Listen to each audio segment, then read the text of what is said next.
انت طالع اصحى بسرعة. ايه يا بابا في ايه؟ انت لسه هتقعد؟ يلا يا ابني عشان النهاردة اول يوم مدرسة.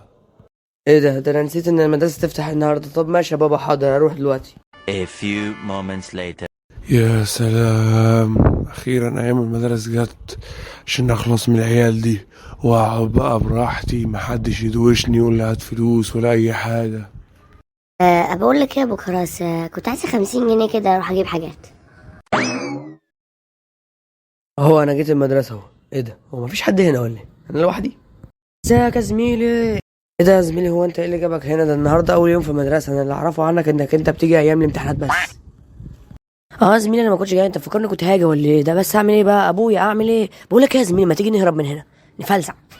فكرة حلوة يا زميلي، يلا بينا. يا نهار اسود، قفشنا يا زميلي. ازيك يا مستر، عامل ايه يا مستر؟ بقى انتوا بقى عايزين تهربوا من المدرسة في اول يوم؟ ده انتوا يومكم اسود.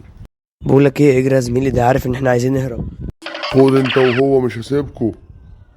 بس كده يا زميلي، احنا كده طلعنا بره المدرسه، المستر مش هيعرف يجيبنا، ما تقلقش. عندك حق يا زميلي، مش هيعرف يجيبنا هو هنا. بقى فاكريني مش هعرف اجيبكوا ليه يعني؟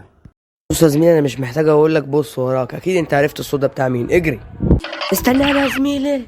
بقول لك ايه، كده الفيديو خلص وما تنساش تشترك في القناة، او لو مش عايز تشترك دوس لنا لايك حتى عشان احنا تعبنا قوي في الفيديو ده.